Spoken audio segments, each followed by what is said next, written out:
When I had pen testing and those kind of things in our environment, I always allowed them to do social engineering. And invariably, we had a lot of really good things set up across the board. And social engineering, we failed every time because people just hand over their security credentials.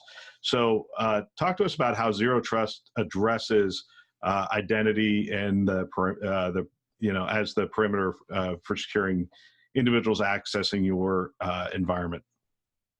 Yeah, that's absolutely. I'm gonna defer back to this really great model that I've seen, where the Mayo Clinic is actually working on this model. They've talked about this publicly, so I feel fine talking about this a little bit.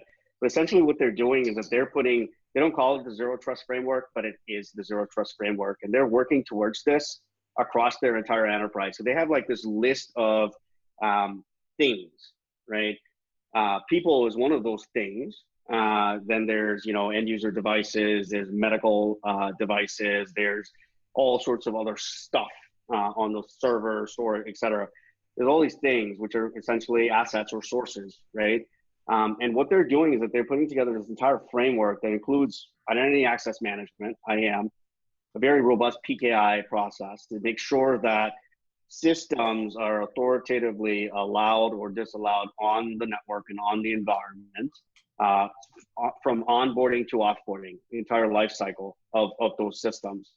And then there's a few other areas there that they've sort of brought together. So bottom line really is that, as you said, I think the biggest place for us to start, I think that there's two things that come together. One is discovery, right? You have to know what's on your network. And there's a lot of tools out there that help you with discovery. Some are better than others. But essentially just pick a path, figure out how you're going to do this discovery. However, you also have to do the second thing hand in glove. And this was part of one of your questions sort of leading into there, is around ITSM, right? The whole concept of being able to bring and build your CMDB and be able to say, okay, what does my source of truth look like? I have many sources of records.